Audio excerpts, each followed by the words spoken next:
With the phenomenal explosion of Born in the USA, Backstreets quickly transitioned from a 4-page newsprint paper to a fully bound black and white magazine. Although Charlie had a full-time job, he crossed the globe seeing as many shows as he could, meeting with fans, handing out the magazine, and building his subscriber base. While the popularity of Springsteen brought good fortune upon the magazine, it also brought critics. When I started this fanzine, I was mocked and made fun of by many people and painted out to be some kind of nut fanatic. I loved the music. It was really important to me. But at the same time, I liked punk rock. I loved the Ramones just as much as I loved Bruce Springsteen. And I saw him as part of a continuum. Robert Gordon, the Ramones, and Bruce Springsteen, there's a point where they all three intersect. But many critics didn't see that at the time. And from the mainstream press, I was kind of pilloried for liking Bruce so much. And, that wasn't always necessarily the case. I saw Bruce as a misunderstood artist, but I saw him as part of a larger palette of rock and roll that I liked. When the truth is found to be lies, and all the joys within you dies, don't you want somebody to love? Don't you need somebody? There were fanatics, and there are fanatics, and maybe I helped perpetrate that by doing this magazine all these years. One woman began writing us, and people would write us and they want us to forward something to Springsteen. And rarely did we do that, but we did if we thought it was they were a threat or something. And once we got a treatise that literally looked like Jack Nicholson's novel on The Shining that he was working on, and it was like 200 pages of a woman writing, I love Bruce Springsteen, I'm going to marry him, and that would seem kind of funny the first 2 or 3 pages, but it was handwritten, and it was hundreds of pages long. And there was another person who began sending us parts of her body. I'm not making this up. She sent a tooth, pieces of skin, hair, other things, which she thought she was writing Bruce Springsteen when she was writing us.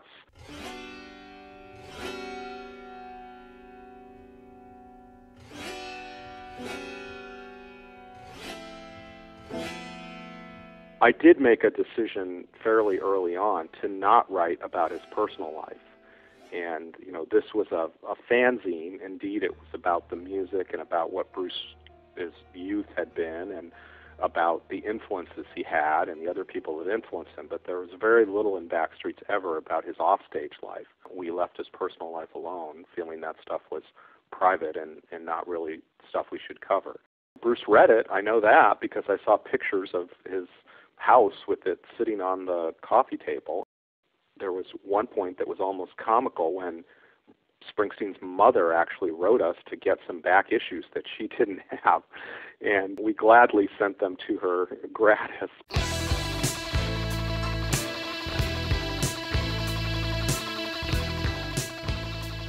Even though Backstreets is a fanzine, it always has written about Bruce Springsteen almost exclusively. It hasn't always been totally a fanzine to promote everything he did. I hated some of the stuff Bruce did in the 80s where he allowed his songs to be remixed by Arthur Baker. And I'll be honest, the organization was very angry at me when I wrote negative reviews of those remixes. The truth is Bruce himself then later finally came out and said that maybe that wasn't the best idea he ever had. But they were awful. I still think they're awful, and anybody that thinks they're not hasn't listened to the remix of Cover Me lately.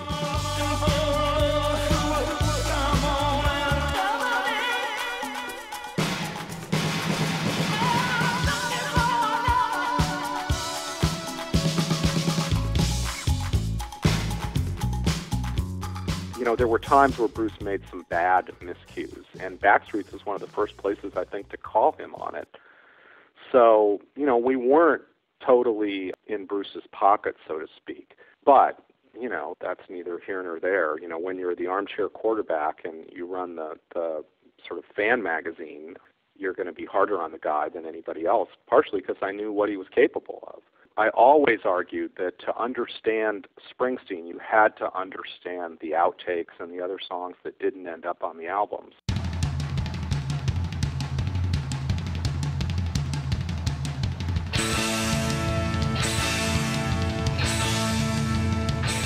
were always promoting material that Bruce himself didn't necessarily embrace. I mean, the infamous story about me in my early fanatical days at Backstreets is that I loved the song Roulette, which Springsteen had recorded around the 3 Mile Island catastrophe, but he had decided not to release it because he or John Landau felt it was too overtly political. And Bruce now today is very overtly political, but in that era he did not want to be perceived as an artist who was political. So he didn't release Roulette initially. Well, every time I saw Bruce at any concert, backstage, run into him anywhere, I would essentially hound him and harass him to release Roulette. And sure enough, after, I don't know how much my own hounding had to do with it, that if he finally released that song, that crazy guy in Seattle would shut up about it. But he did, and of course it's an incredible song. It's one of the most powerful songs he ever did.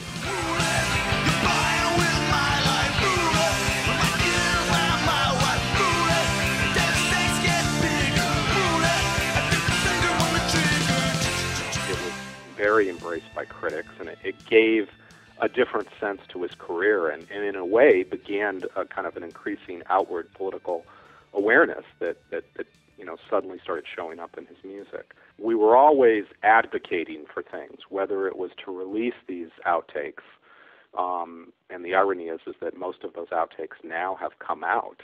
There's very little in Bruce's catalog that has not now seen the light of day. And but as a fan advocating for those things in the early 80s, it was as if I was Martin Luther. I was considered a heretic for many of the things that I said at that point. I'm going down a lucky time, down a lucky time. I want to lose this blues I found, down a lucky time, baby, down a lucky time. Backstreets experienced tremendous growth from 1984 through 1991, in part due to the success of Springsteen's albums Born in the USA and Tunnel of Love, but also due to Charlie's tenacious commitment to the music and to the magazine. Backstreets grew to a 36-page quarterly edition that garnered both fan and critical acclaim. Subscriptions were plentiful. There were employees, and writers were contributing from all over the world. Just when everything seemed to be firing on all cylinders, the Springsteen universe experienced a massive tectonic shift in the early 90s. With the simultaneous release of 2 critically subpar albums and the breakup of the E Street Band, Charlie, like many fans, became frustrated, confused, and angry. It was very difficult to do this magazine, Backstreets, about a man's music that you loved, and then he put out some records like Human Touch and Lucky Town that to be blunt, were poor quality. I have to admit that at that point some of the air kind of came out of my sails. I still thought the shows were great, but to me, really, truly, the most disappointing thing was that when Bruce essentially fired the band, a story which Backstreets actually broke, that just made no sense to me, and it still doesn't make sense to me. The members of the band were heartbroken. I knew them all personally enough at that point to know that they were heartbroken.